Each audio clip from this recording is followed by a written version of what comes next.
pouvoir. En 2000, il n'y a pas que vous seulement qui étiez dans la rue. Donc, quand tu appelles 3 millions d'Ivoiriens dans la rue, je me pose beaucoup de questions. Est-ce que vous n'avez pas vu la vidéo aujourd'hui à Bouaké, les Ivoiriens qui sont sortis pour accueillir le président Alassane Ouattara? Donc, bref, vous êtes un menteur, monsieur. En 2000, c'est pas vous seulement qui avez chassé Guy Robert, c'est nous qui avons créé les conditions de départ de Guy Robert. Pour preuve, nous allons écouter ici monsieur Mathias Kakou, qui est le président du PPS, c'est-à-dire Parti Socialiste Ivoirien, qui était dirigé par Bamba Mori Ferré, le père d'Afousatou Bamba. On écoute ici monsieur Mathias Kakou. Aux élections, bien évidemment, le pays savait ce qu'il faisait parce qu'il savait que Guy n'avait pas de base électorale. Parce qu'il n'avait pas de parti politique. Et le PDCI a été destitué par lui, Guy. Donc le PDCI ne pouvait pas soutenir Guy, il savait ça. Mais le FPI s'est appuyé sur le PDCI. Et quand Guy s'est autoproclamé président de la République, à l'issue des élections, Gbagbo ne pouvait rien faire. Il avait peur. Le pays était caché partout. Mais qu'est-ce qu'ils ont fait? Et ça, ils ont utilisé notre bonne foi, la bonne foi des dirigeants de l'ED à l'époque. Ils ont appelé Amadou. Bogadoué a appelé Amadou Gon. Vous dites qu'on va reprendre les élections. Ça, je vous le dis, honnêtement. Même si je n'ai pas l'argent, je suis la mémoire, la boîte noire de la politique ivoirienne. Ça, je vous le dis. La boîte noire de la politique ivoirienne, c'est moi. Il a appelé Bogadoué. À ce moment, moi, j'étais au cabinet annexe du président Ouattara. Il faut faire descendre les militants du RDR dans la rue. On va reprendre les élections. C'est ainsi que les gens sont descendus dans la rue. C'est comme ça, tous les militants du RDR, à l'époque, plus le PPS, Paris, la mouvance de la gauche, tout le monde, on est tombé dans la rue.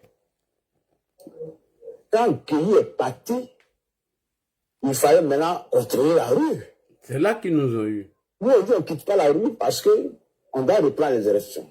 Là, il a commencé à mater, il y a eu 2 chaniers le plus gros. Mais ceux qui composaient le chanier là, c'est des Malékés. C'est des Malékés qui sont allés enlever dans des maisons. Burkinabés qu'on mariait, même si aujourd'hui, pour le besoin de la cause de déstabilisation, ils sont ensemble, d'accord? Mais eux là, les Burkinabés et les Maliens doivent se souvenir que Gbagbo les a trop tués. S'ils sont conscients même là, ils ne devraient même pas faire de Gbagbo un allié. Il faut être franc.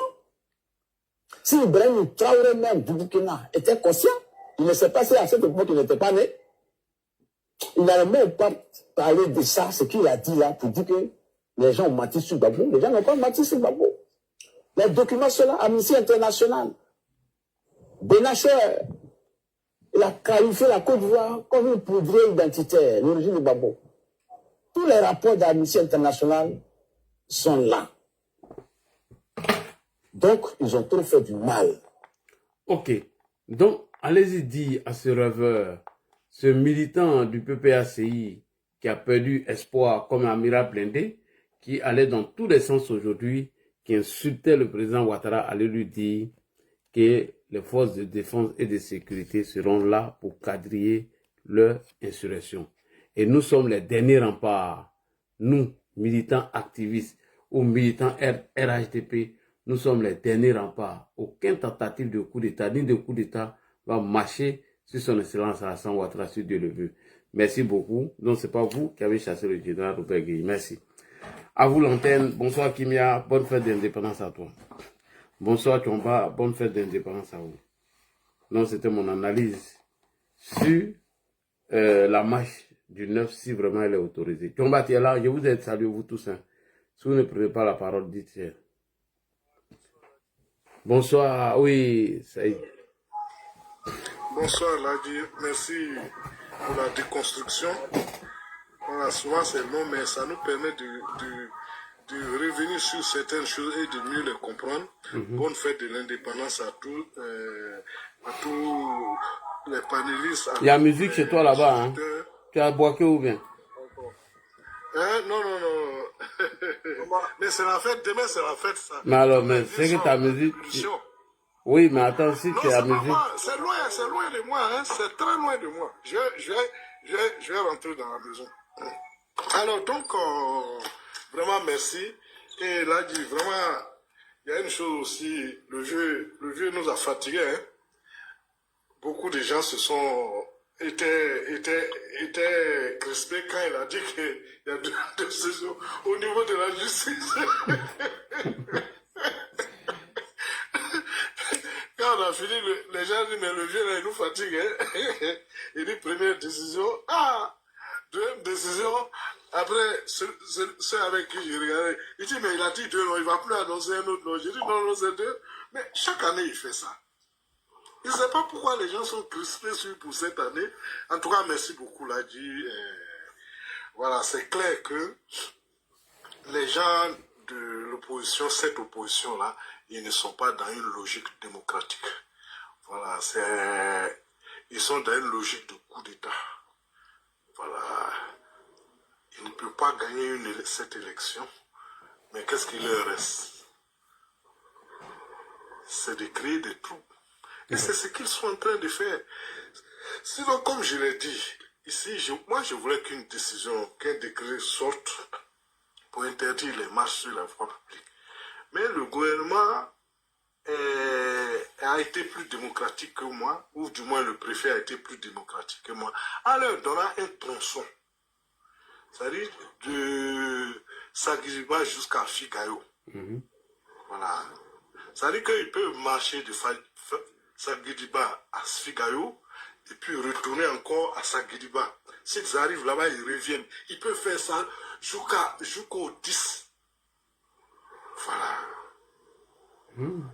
Mais marcher au plateau, ça nous rappelle des sommes souvenirs d'un certain 18 février. Effectivement. Voilà, donc il peut marcher, il y a beaucoup de rues. Voilà. Et la place de la République, qui était le bureau d'un certain Blé Goudé, ne peut pas servir à faire des meetings. Souvent, les gars oublient que Gbagbo n'est plus président. Hein. Non. Maintenant, là, il faut faire beaucoup de communication sur ça. Et je leur ai dit que Gbagbo est à la retraite. Et lui aussi, loue son micro médiateur. Médiateur. Pardon. Voilà, donc ils sont dans une logique insurrectionnelle. Voilà, et ils ne sont pas. C'est pas à 2 mois qu'il faut parler de négociations. Le pays n'est pas en crise. Le pays fonctionne. Le pays fonctionne. La démocratie n'est pas liée à des individus. Effectivement. Alors, c'est pas parce que M. X n'est pas candidat que, bon, ben, il n'y a pas de démocratie. Non. Et on remue le torchon rouge. Oui, on a vu la crise. Non, il faut arrêter. Qu'est-ce que nous, Ivoiriens, on n'a pas encore vu? Le PDC avait plus de 10 candidats en 2000. Aucun n'a été retenu. Ne parle même pas des autres du RDR. Alors, est-ce que les gens ne sont pas allés voter? Alors, mais on veut nous ramener, non, faites attention, on veut la paix. Et bizarrement, des gens qui ont soutenu un régime fasciste, ils sont devenus des grands juristes. Non, on ne doit pas filmer des suspects. Bon, il y en a même qui ont parlé de tests d'ADN pour ceux qui ont cassé les puissants. Mais je dis, mais de quel pays les gens parlent? Est-ce que les opposants à Gbagbo avaient droit à la prison? La prison, c'était un luxe. Quand on dit que tu es un opposant à Gbagbo, on t'attrape pour t'envoyer en prison. Mais toi-même, tu ris. C'est eux qui parlent aujourd'hui. Je ne savais pas qu'eux, ils connaissaient ce qu'on appelle droit de l'homme. Je ne savais pas. Et honte vraiment à cette dame que tu as fait passer, cette bûcherie basée, qui a du mal quand même à maîtriser sa haine du président Ouattara. Voilà, qu'est-ce qu'elle représente? Qu'est-ce qu'elle représente? Et tu vas faire une interview à une télé dans un pays qui a une élection où le candidat le président est candidat pour la 8e fois consécutive. Et cette chaîne télé ne parle même pas des élections qui se passent au Cameroun. Alors, quels sont ces citoyens qui n'aiment le pays que lorsque c'est le candidat ou bien le politicien de leur choix qui est président? Et c'est grave. Tu as fait interview, parler de coup d'État dans ton pays, alors que eux, là, ils ont aussi une élection, mais ils n'en parlent pas. Bonsoir, Chomba. Est-ce que je peux parler et aller me coucher? Là, dis bonsoir. Bonsoir. Bonsoir, Kimia. Tu dis quoi? Je voulais parler et aller me coucher rapidement. Bonsoir à tous. On t'a appelé si tu dormais. Oui, c'est ça, je me suis endormie un peu. Tu es prioritaire. Maintenant, quand tu mets la caméra là c'est le style. Là, on entend bien quoi. Quand tu mets la caméra là. Tu veux voir son visage, pourquoi? Elle a sommeil, tu la mets, pourquoi? Elle n'a pas elle n'a pas La caméra, c'est trop bon. c'est ta copine. Bonsoir à tous et à toutes. Bonsoir. Là, c'est le faux. Non, vraiment, là, je prends la nationalité de Boaké. La nationalité de Boaké. Je vais laisser pour Rogo là, même pour Boaké. Parce que là, Boaké, non, mais là, Boaké est sécurisé. Boaké est tué là. Boaké peut être en concurrence même avec Paris. Non, mais là, et puis les gens sont disciplinés. Comment on dit, on appelle les Boakelais même. C'est quoi? C'est les Boakelais, les Boakelais? Les bois quoi? Les Boakois, voilà. Les Bois, voilà, ok. Les Boakois sont disciplinés, là, ils sont disciplinés. Ils sont respectueux. Mais Kimia, il y a 10 ans en arrière, c'est là-bas que Guillaume Soro a détruit tout. Ah, c'est ça, c'est pour ça que tout le monde me dit, mais Boaké avant, dans le temps de la rébellion. Tout le monde n'avait pas de me répéter ça, là. Je ne sais pas à quoi ça ressemblait dans le temps de la rébellion. Non, Guillaume Soro avait détruit Boaké. Voilà, c'est ce que tout le monde m'explique. Sous le chef rebelle, le goût d'igname rebelle, c'est nouveau là. Oui. Mais là, franchement, Boaké est magnifique. Boaké est vraiment là. Il dit que tout est bitumé. Les gens sont civilisés. Les gens sont chocos. Ah, et puis, ils savent mettre l'ambiance. Et puis là, Boaké est prêt pour le RHDP, est prêt pour Ado. Ça, là, il n'y a pas de débat. Non, mais vraiment. Donc, s'il veut faire le coup d'état, on dit au Boakois et les gens de Boaké de descendre à Abidjan. Il y avait même des gens de là. Mais les gens de l'opposition, là, ils n'ont jamais fait meeting à Boaké. Ou bien Boaké fera part de la Côte d'Ivoire. Simon est parti là-bas demander pardon pour leur responsabilité. Ils n'ont pas réussi à sécuriser les Ivoiriens. J'arrive, je prends ma petite pause Chapalo, on y va. Je vous écoute. Hein. Ouais, non, c'est toi, on écoute. Hein. Kimia, vas-y, on t'écoute.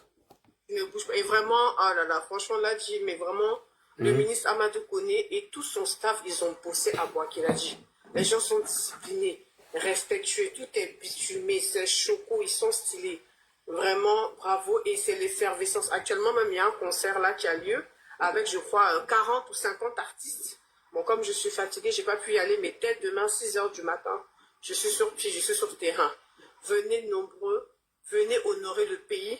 Soyez fiers d'appartenir au drapeau orange, blanc, vert. Et vraiment, bravo, bravo, bravo à Boaké.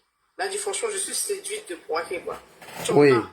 Après, tu donnes la parole à Chomba et prends ma petite pause. Merci, vas-y. Je suis séduite de Boaké. Boaké est exceptionnel et merveilleux. Vraiment, merci à tous. Je vais aller me coucher. Je suis fatiguée. Il est minuit 36 ici. Bonne nuit à tous. Bonne nuit à vous. Prenez soin de vous et à demain, Inch'Allah. Merci aussi à toi, Kimia, qui te bat sur tous les réseaux. Mandou, il faut fermer ton micro. Je vais parler à Kimia, donc qui te bat. Et vraiment, j'ai été ému le jour où de la déclaration de candidature du président de la République, lorsque je t'ai vu en larmes.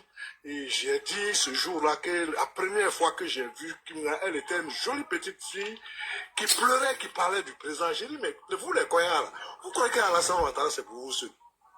Et c'est depuis ce jour, je me suis abonné à sa page. J'ai vu ses larmes, franchement, j'étais ému. Mais vous, les Sénégalais, vous l'avez trahi. Tu es une femme de confiance, pardon, ça. Faut me laisser parler, là, dit. Aïe. Donc, Vos frères, il est assis au Burkina là-bas, il dit qu'il veut renverser le virus. que Dieu te bénisse abondamment et que l'homme que tu soutiens ne te déçoive pas, comme il a toujours fait. Merci beaucoup. Celui que nous soutenons, il ne nous déçoit pas. Il ne déçoit pas la Côte d'Ivoire, il ne déçoit pas l'Afrique. Et il est sur le bon chemin. Merci beaucoup, Kimia. Merci beaucoup, Tchamba. Bonne soirée à tous, à demain. À demain. Mais tu n'as pas ouvert la caméra, c'est ça aussi que... Bon, c'est pas grave. Donc, je vais continuer pour dire que...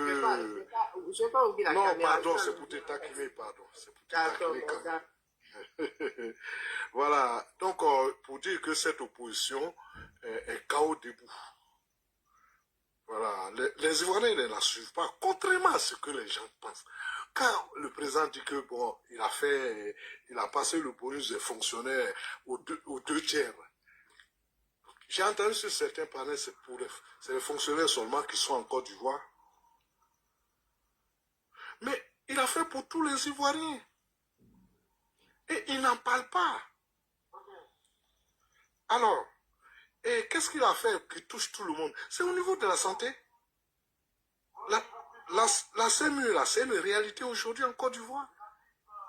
Celui qui a sa carte CMU, l'État prend en charge 70% de l'ordonnance à la pharmacie. Est-ce qu'on a déjà vu ça en Côte d'Ivoire? Est-ce qu'on a déjà vu ça en Côte d'Ivoire? Je soutiens toujours que Alassane Ouattara reste le président qui a le plus de redistribué la richesse nationale. La crise de 90, là, elle n'a pas commencé en 90. C'est au milieu des années 80. Moi qui vous parle, ma génération a connu ce qu'on appelle le bac probatoire. Pourquoi est-ce qu'on a envoyé le bac probatoire? Il n'y avait plus de classe. Il n'y avait plus de classe, il n'y avait plus de construction d'école.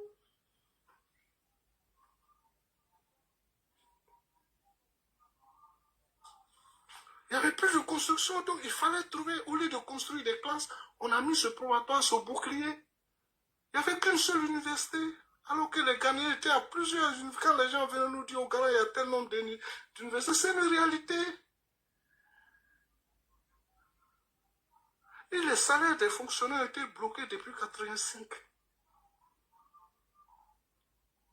85. C'est le président Ouattara qui est venu les débloquer. Et il a annoncé une autre mesure pour les retraités.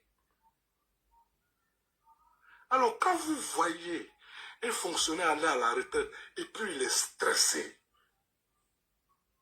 est-ce que vous savez le nombre de personnes qui décèdent 1 an ou bien 2 ans après leur retraite? C'est grave. Mais quand même, il y a des efforts qui sont faits pour ces personnes qui ont servi le pays. On ne doit pas les jeter à la poubelle comme des oranges. Alors, un homme qui fait tout ça, quand même, c'est le seul régime qui a redistribué la richesse. Hein.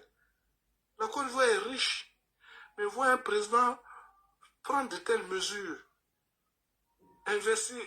Il y a un temps où on dirait qu'un kilomètre de goudron, c'est des milliards, des centaines de milliards, et qu'on ne pourrait pas goudronner notre pays.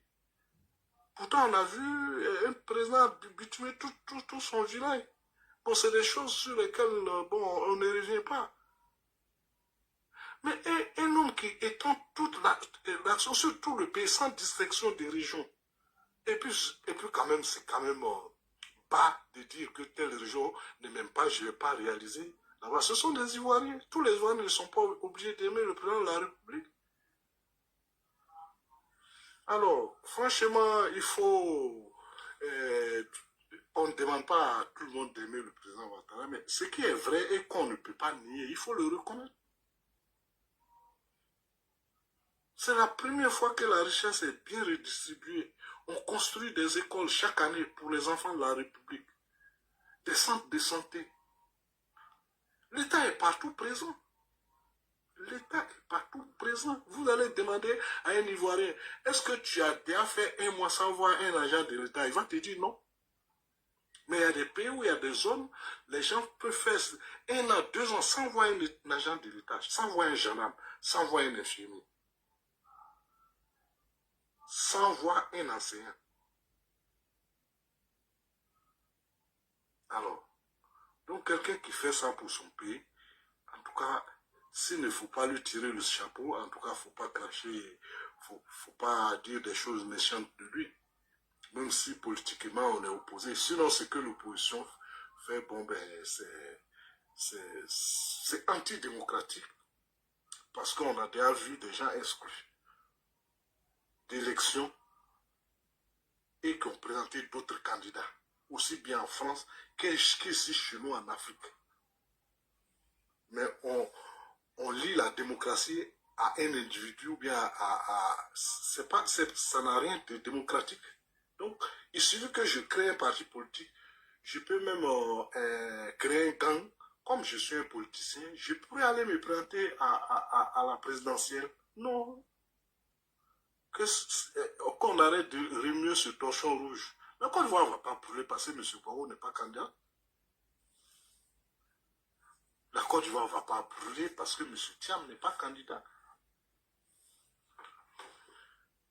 Et qui a ramené M. Thiam dans le système?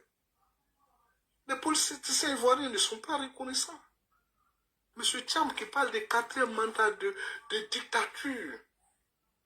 Mais pour que toi-même tu peux venir faire la politique, il a bien fallu qu'Alassane Ouattara, avec le PDC, dise bon, cette loi-là, qui catégorise les Ivoiriens, qui dit que tu peux être Ivoirien, mais tu ne peux pas être candidat à la présidentielle. Il faut qu'on en aime. Sinon, ceux qui sont avec le PDC aujourd'hui, ce sont eux qui ont envoyé ces lois, qui ont fait que lui, dont le père fait partie de ceux qui ont fait l'histoire de la Côte d'Ivoire, lui, il ne pourrait pas être candidat. Alors, la Constitution a été reprise. C'est moi qui ai écrit la Constitution. Il doit avoir ma part dedans. Donc, je remets le compteur à 0. Bon, grand frère Bédié, paix à son âme.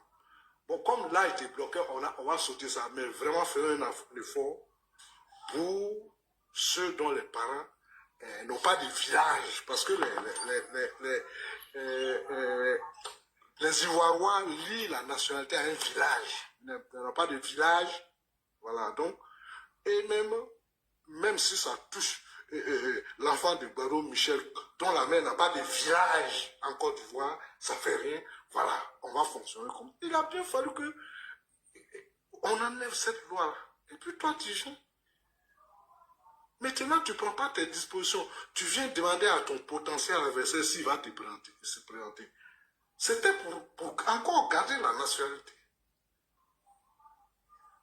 Si le président lui avait dit donc que je vais me présenter, il n'allait pas changer de nationalité. Comme l'a dit Atu Banga, Thiam, c'est un calculateur fou. Hein? Tu veux faire la politique dans ton pays, mettre la nationalité des gens là-bas et puis tu viens, on va faire politique. Voilà, donc je vais m'arrêter là, médiateur, excusez-moi. Mais il y a une dame parmi nous, non? Je vois Linata, c'est une dame. Donnez-lui la parole là. Ah. Limata, je n'ai pas mes lunettes. Hein.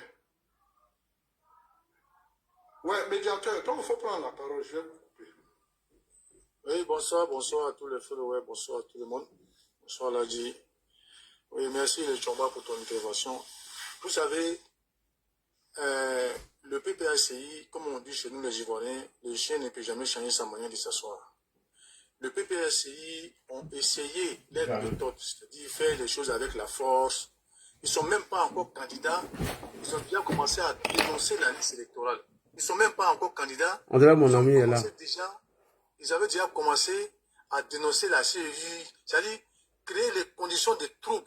Comme ça, au cas où ils sont candidats et qu'ils perdraient les élections, ils vont créer aux fraudes et créer crise post-électorale encore. Ça n'a pas marché. Ils ont essayé d'organiser des marches multiformes, éclatées, tout ça, ça n'a pas marché. Mais aujourd'hui, ils sont dans la logique de Soro-Guillaume maintenant. Pourquoi j'ai dit ça? Quand on a écouté les audios de Soro-Guillaume, voilà pourquoi moi j'ai dit toujours qu'il faut se référer à ça, parce que c'est la Bible de Soroïs. C'est la Bible même de Soro-Guillaume. Il faut comprendre la méthode. quand il disait que... Médiateur, pardon. C'est-à-dire qu'actuellement... Mais laisse, il va intervenir, Tomba. Tomba, faut pas le couper. Laisse-moi finir, j'arrive. Je prends la chronologie de leur méthode. Oui, c'est ça le PPA, c'est ici aujourd'hui. Pour en arriver là aujourd'hui. Là, ils savent que nous sommes dans la dernière ligne droite pour aller aux élections. Et leur seul souci là, c'est de tout faire pour empêcher ces élections-là. Merci. Donc le gouvernement ne doit pas leur faire confiance. C'est ce que je voulais en venir, quoi, au fait. Vas-y. Développer. C'est ça, la méthode là, c'est ça. C'est-à-dire que quand je faisais référence à l'audio, comme il disait à Djibril, il faut prendre un petit commissariat quelque part. C'est-à-dire qu'il faut que l'étincelle parte de quelque part. Et ils cherchent à allumer la brèche quelque part. La petite étincelle, comme ça, ils vont s'engouffrer dedans. C'est ce qu'ils cherchent à faire. Même si le gouvernement est sûr qu'il maîtrise parfaitement la situation, mais si jamais on ne souhaite pas, s'il y a des djalis, on va voir que les journalistes internationaux vont s'engouffrer, tout le monde va s'engouffrer dans cette brèche. Donc ce qu'on a refusé à Bédié, c'est pas ce qui avait toute l'attitude d'être candidat, c'est pas ça on va accepter à Gbagbo et à Soro Guillaume qui sont eux-mêmes mis hors la loi et qui se sont fait rattraper par la justice. C'est ce que je veux dire. Donc cette marche doit être interdite. S'ils savent qu'ils ont des gens qui veulent rassembler des gens pour prouver qu'il y a beaucoup de personnes avec eux qui ne sont pas d'accord, mais à des stades, il y a beaucoup de stades à Abidjan. S'ils ont réussi à les remplir, on va voir que leurs revendications, il y a combien de personnes qui sont avec eux. Mais ce n'est pas dans la rue pour aller là où les gens sont en train de travailler, pour aller empêcher les gens de travailler, pour aller empêcher encore les taxis, les bagages, les commerçants de faire leur travail. Parce que là, qui se souvient que Gbagbo a déjà fait une marche pacifique en Côte d'Ivoire? Qui se souvient de ça? Alors donc, ce n'est pas parce que la personne va venir te prendre des slogans, des propos pour amadouer qu'on va prendre ça pour les laisser marcher dans Abidjan. À l'approche, on a fait bras de fer avec eux jusqu'à aujourd'hui. Ce n'est pas aujourd'hui qu'il faut laisser cela marcher même dans Abidjan. S'ils ont envie de faire une manifestation, ils n'ont qu'à aller dans un endroit clos, ou bien ils n'ont qu'à se réunir à la place Figaro là-bas, mais pas de marche à travers Abidjan, dans n'importe quel quartier. Parce qu'une fois qu'il y aura un débordement, ils vont se servir de ça comme prétexte. Voilà, Draman, comme on connaît. Ils sont prêts, ils ont des trolls, ils ont aujourd'hui de l'AES, de Ibrahim Kakao, qui a fait son coup d'État spécialement pour changer des pouvoirs en Côte d'Ivoire, parce que c'est pas... Et voilà. Donc aujourd'hui, ils cherchent toujours cette manifestation, coûte que coûte. Il ne faut pas le leur donner. Franchement, il ne faut pas avoir de complexe envers cela, parce que on sait qu'ils ne pourront pas faire quelque chose, mais s'ils arrivent à faire déjà 1, 2, 3 Ivoiriens, ça va gâter, ça va entacher les choses. En tout cas, moi, c'est ma façon de voir, parce que cela, d'après toutes les vidéos même que Ladia a démontré ici, ça prouve qu'ils cherchent juste à allumer la mèche quelque part. Ah oui, hein. Pour arriver à leur fin. Tu vois? Donc pourquoi j'ai dit c'est la méthode Soro maintenant? Parce que les gens de Gbagbo, ils voulaient marcher, ils voulaient faire la force, aller vers le palais et puis envahir le palais. Comme Konaté, le Guinéen, avait dit, aller marcher et puis aller terminer au plateau, envahir le plateau, courir dans tous les sens, saccager les choses, mais ça a été refusé. Mais même si c'est à Yopougon maintenant, qu'on expose que c'est loin des centres névralgiques des choses, mais les vies humaines comptent. Et les médias nous observent. Et ils n'attendent que cela pour s'engouffrer dans la pêche. Donc, bref, pour conclure sur ça, pour dire que cette marche ne doit pas être, ça doit pas être autorisé, ça doit être autorisé en forme de manifestation. S'ils veulent, ils peuvent prendre, je sais pas moi, une salle MBP, comme ça, voilà, c'est un peu reculé de tout là-bas, c'est bien grand, il y a plus de 60 000 places, ils ont pu remplir ça. Là, on va savoir combien des Ivoiriens qui sont avec eux, nous-mêmes qui sommes au pouvoir. On a fait nos manifestations dans un endroit clos pour ne pas déranger la population. Mais pourquoi eux, on va les accepter, qu'eux, ils vont sortir dans Yopougon, et cette zone même, c'est une zone très, très, très, très commerciale. Quitter Figaro pour aller là-bas, c'est le quai de Yopougon, ça. Pourquoi ils vont aller paralyser cette zone? Pourquoi? Non, moi, je pense que ça, là, c'est un gros piège. Il ne faut pas que l'État va céder à leur parole d'ange, alors que derrière, il y a un épée de Damoclès qui est caché dans l'eau et tout. Parce que, franchement, s'il y a des débordements et qu'il y a des djalis, les gens vont dire, voilà encore. Donc, vous n'êtes pas monopolisé. En tout cas, moi, je suis ta logique. Je suis avec toi. je suis sûr que cette marche-là, c'est un piège. Ils cherchent à agiter les gens dans la rue pour pouvoir essayer de provoquer des chienlits. Et on ne sait pas, ça peut prendre quelle forme de débordement. Voilà. Il n'y a pas de complexe à avoir avec ceux-là. On connaît déjà leurs méthodes. C'est des gens qui ont cherché à dire le président et qui s'en glorifient avec ça. Si tu n'avais pas pris échelle, tu allais voir. Ils ont dit ça combien de fois ici. Donc, quelqu'un même qui cherche à finir avec toi, s'il est en train de te blaguer avec bonbon, toi-même tu sais que c'est poison qui est caché dedans. C'est poison qui est caché dedans. Donc, c'est même pas la peine d'être complaisant avec ceux-là. On est déjà presque au terminus. Les élections sont presque là. Il faut se préparer. S'ils n'ont pas d'autres candidats, moi je pense que les partis politiques, c'est jamais un seul individu qui forme un parti politique. Il y a des secrétaires adjoints, il y a tout ça. Si Bagou Lula ne peut pas, Picasso est là, je ne sais pas moi, Kipré est là, Nadi Bamba est là. Il y a beaucoup de personnes, beaucoup de cadres. Dans notre idée même, ça fait combien de temps lui milite au PPAC, depuis FPI. Il n'est pas prêt aussi, il n'est pas présidentiable lui. Il n'est pas présidentiable.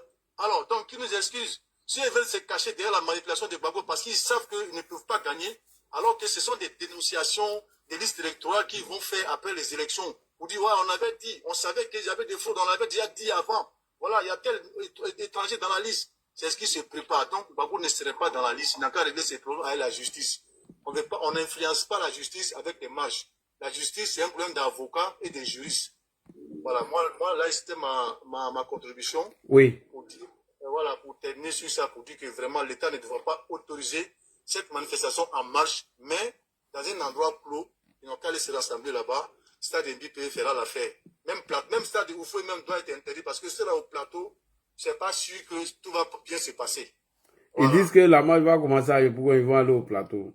Ils vont pas, voilà, mais ils vont aller au plateau parce que le pont là est là maintenant. Le pont est là, et c'est facile. Il y a un gars qui a dit qu'il ne faut pas, zéro marche sur nos ponts. Voilà. Donc voilà un peu ma contribution. Je laisse la parole si Chomba veut réagir. Est-ce que quelqu'un maîtrise un peu TikTok? Il y a un gars ici, il m'a dit qu'il est bloqué. Quand il fait la demande, il est bloqué. Non, il n'arrive pas à débloquer. Kimia n'est pas là aussi. Ouais, bonsoir, Ladi. Les channels de TikTok sont pas là. Hein. Ouais. Bonsoir. C'est le commando invisible. Il m'a dit qu'il est bloqué. Bonsoir. Attends, Fof. On va. Bloquer le commando invisible. Oui, c'est ce que je cherche de faire ici, où je le prends sur Facebook. Fof, c'est pas à toi d'abord, faut attendre. Lima, la dame là, elle est là.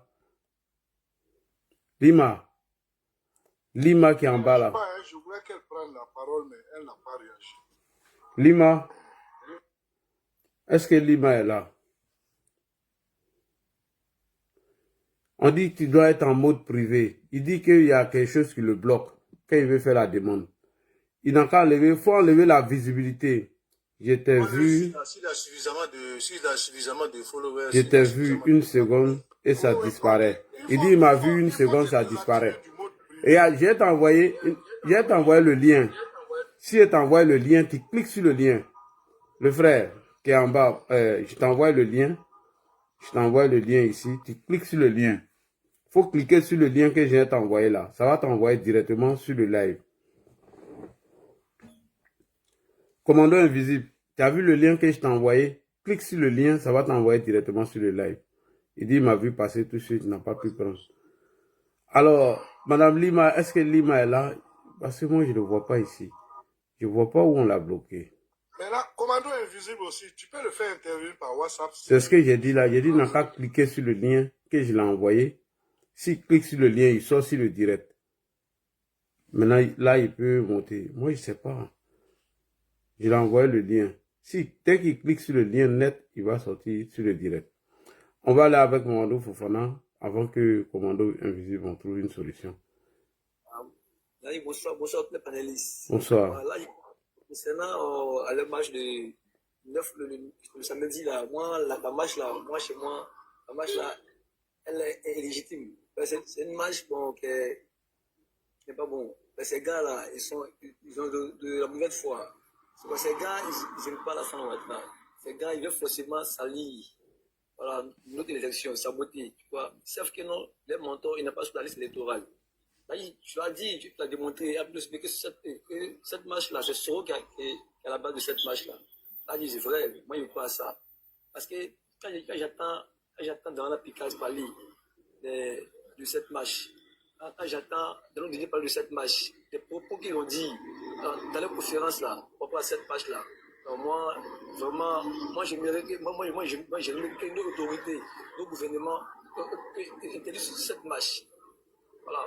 Quand j'attends dans la Picas pour dire que non, ils ont 100 000 militants mobilisés, et c'est pour cela que non, que le pouvoir en place a refusé. Qu'ils prennent la VG et à la place de la République. Tu vois, moi, je suis pas content. Non, ils ont changé d'itinéraire. C'est ce qu'ils sont en train d'expliquer. Ils ont changé à la Figaro, ça l'a mis à la Figaro. Là, tu vois, ce gens-là, ils sont pas disciplinés. Ce gens-là, c'est les voyous. Ce gens-là, c'est les anciens miliciens. Voilà, ce gens-là, ils veulent forcément faire la zizanie dans le pays.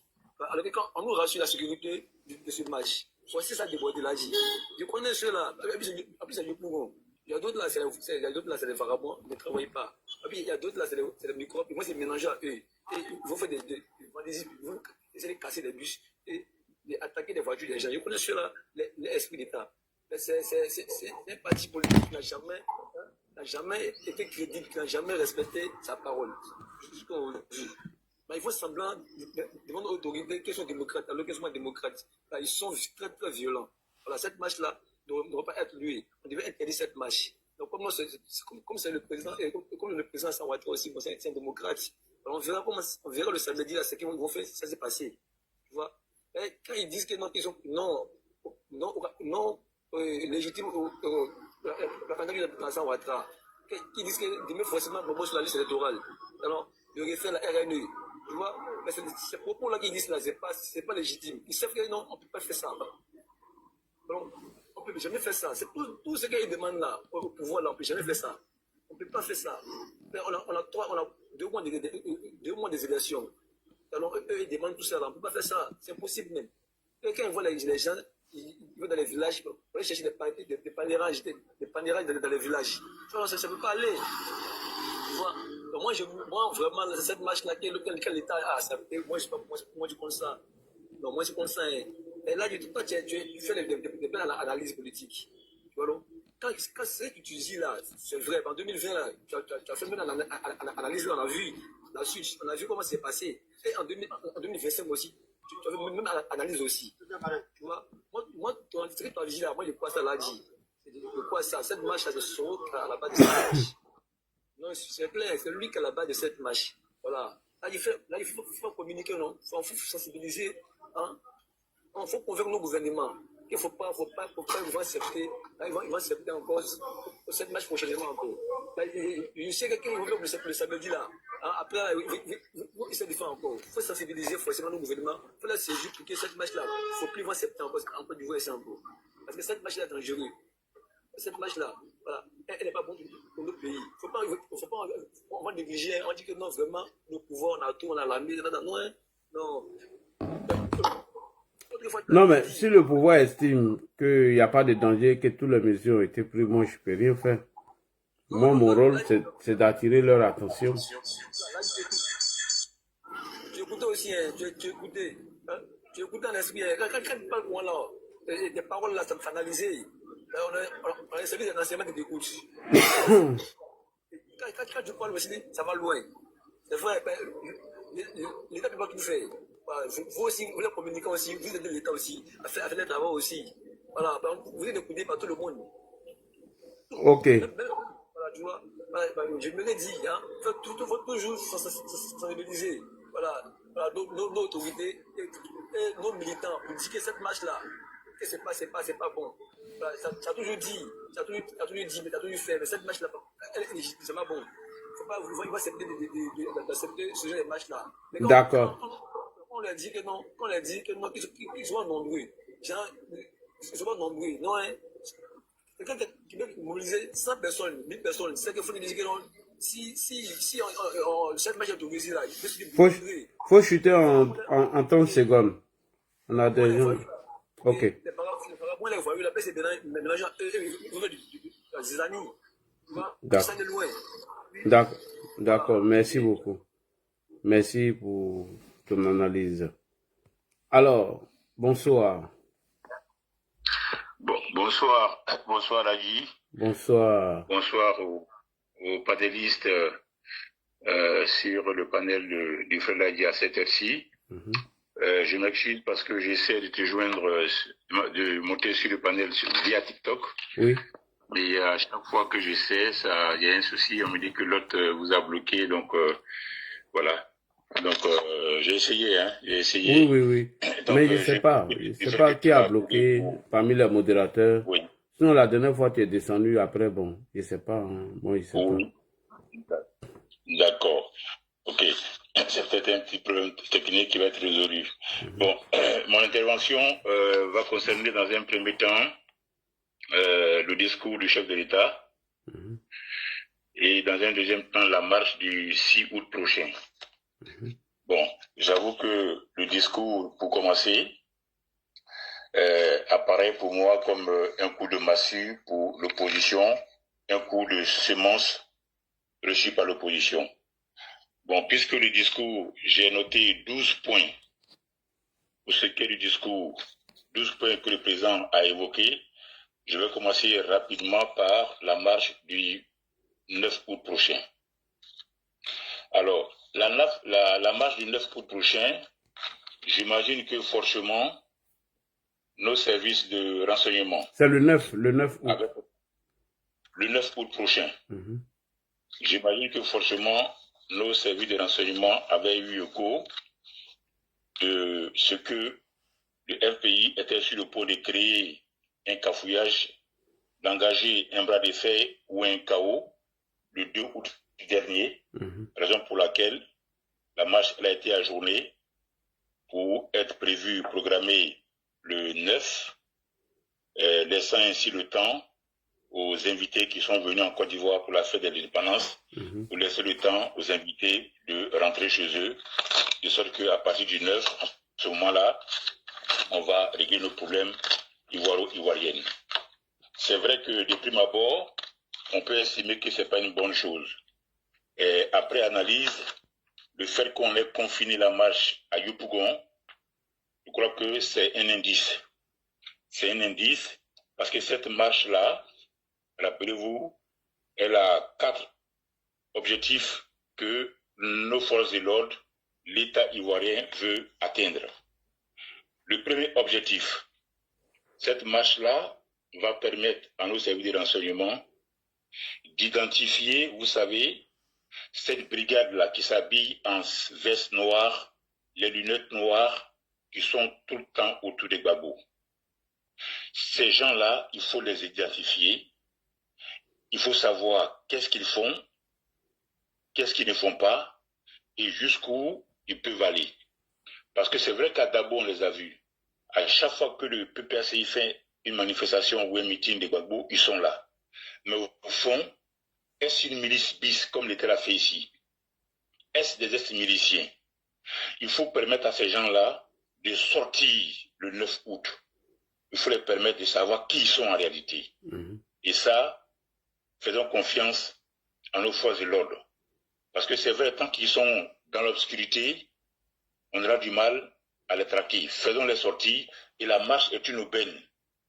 Qu'ils soient en veste, lunettes noires ou chemise blanche ou pas, mais ça sera l'occasion aussi de pouvoir identifier ces gens-là.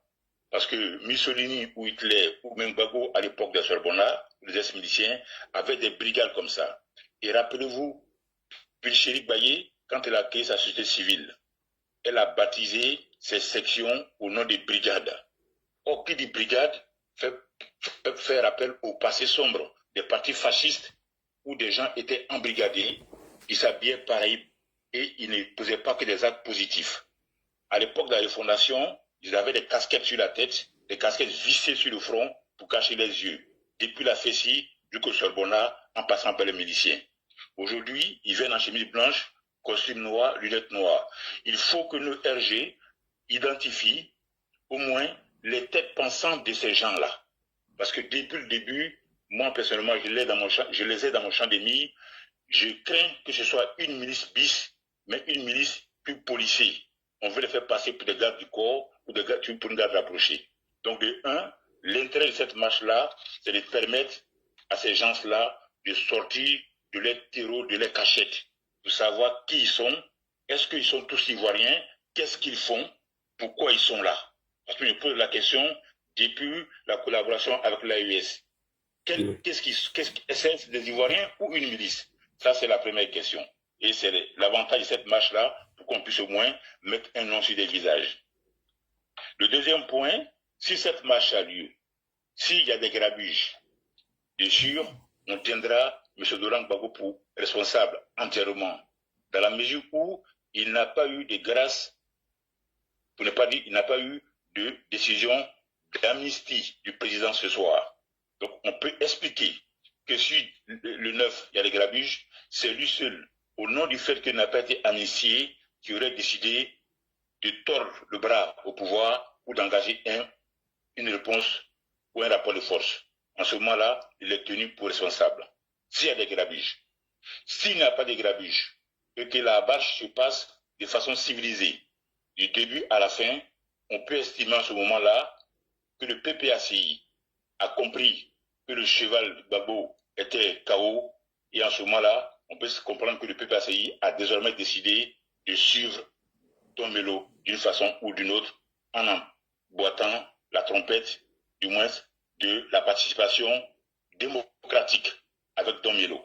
Même si derrière Don Melo, il y a l'AES, il y a Solo Guillaume, il y a la Russie. Au lieu de faire donc la chaise vide, comme Gbagbo le préconise, si cette marche elle se passe comme il faut, sans grabuge, on peut estimer qu'il y a une bonne partie de l'AES, et pardon, du PPACI, qui a désormais choisi de suivre Don Melo. Donc ça, c'est le troisième point intéressant pour cette marche. Le quatrième point intéressant pour cette marche serait que cette marche sera un texte pour nos forces de l'ordre, que ce soit les policiers ou les gendarmes. En fait, ça sera un test pour juger de la stratégie du PPACI, de leur rassemblement de groupes, de leur mouvement de masse. Qu'est-ce qu'ils vont faire le 9 qu'ils risquent d'amplifier en octobre prochain. Donc, ça va être, on va dire, un essai pour nos forces de l'ordre. Comment les canaliser d'un bout à un autre, comment contrôler le mouvement, comment contrôler le déplacement. Parce que si on n'a pas cette occasion, c'est vrai que octobre prochain, ça risque d'être délicat. Il faut le mettre à l'œuvre. C'est comme un entraînement. On donne le ballon à l'adversaire, on s'assoit dans le gradin, on les laisse s'entraîner. Et en tant que coach adverse, on réussit maintenant à déceler dans leur entraînement leur stratégie pour le jeu de la finale. Donc, en autorisant cette marche-là, on va aussi déceler leur façon de se rassembler, de se déplacer, ou encore, plus ou moins, ceux qui peuvent venir d'une façon ou d'une autre, pas pour la marche, mais s'attaquer au bien. Et comment contrôler tout ça.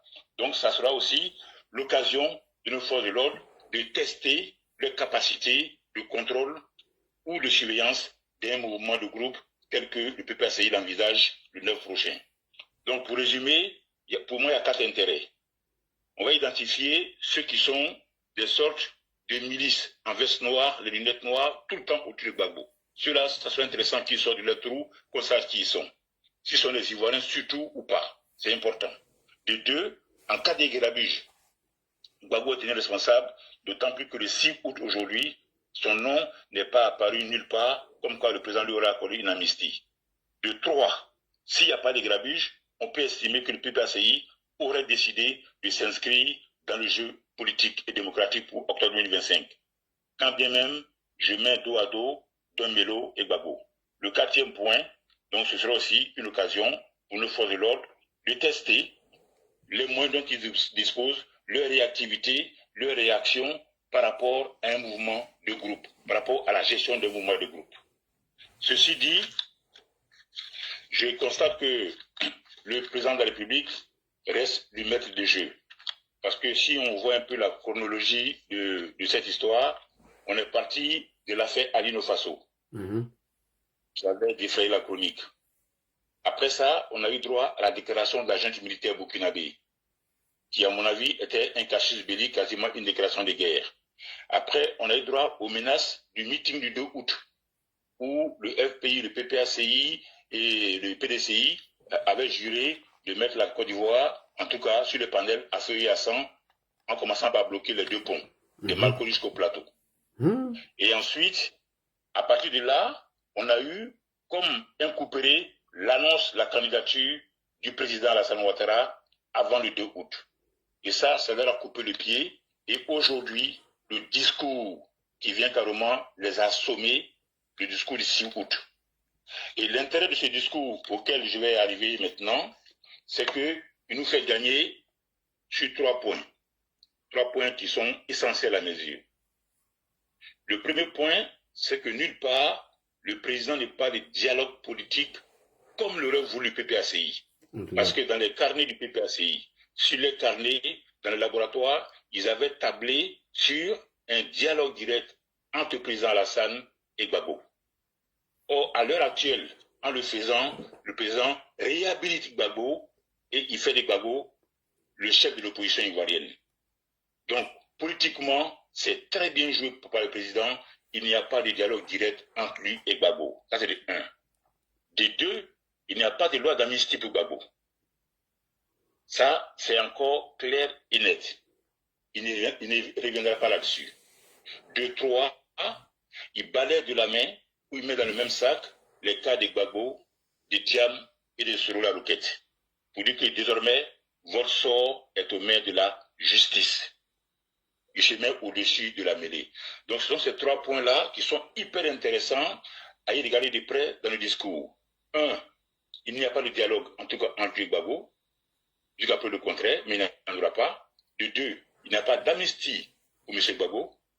Et de 3, les problèmes de justice de Gbagbo, de Thiam ou encore de Soro restent aux mains de la justice. Il n'y a pas d'interférence. Et le président, ainsi, il prend de la hauteur, il se met au-dessus de la mêlée. Ceci dit, pour revenir donc au discours du président, j'ai pris le temps de l'écouter, de réécouter, et j'ai résumé son discours qui a duré moins d'une demi-heure en 12 points essentiels. 12 points essentiels. Ça va être un peu long si l'âge me le permet. Oui, vas-y. Le premier point, il a parlé de la prise de conscience collective. Ça veut dire que ici, le président Alassane lance un appel à tous les Ivoiriens afin qu'ils se souviennent qu'on n'a qu'un seul pays, c'est-à-dire la Côte d'Ivoire, pour lequel, ou pour laquelle, la Côte d'Ivoire en tout cas, que nous devons travailler, que nous devons aimer, que nous devons protéger. Et c'est justement cette prise de conscience collective-là qui peut nous ouvrir les portes de la victoire, comme on a eu à le connaître lors de la dernière CAN. Ça, c'est le premier point que je note dans son intervention. Le deuxième point, il parle du symbole de Bouaké. Bouaké, c'est un symbole. Bouaké, on le rappelle encore, a été marqué par la rébellion. La rébellion qui est le fruit de l'ivoirité. L'ivoirité, l'injustice.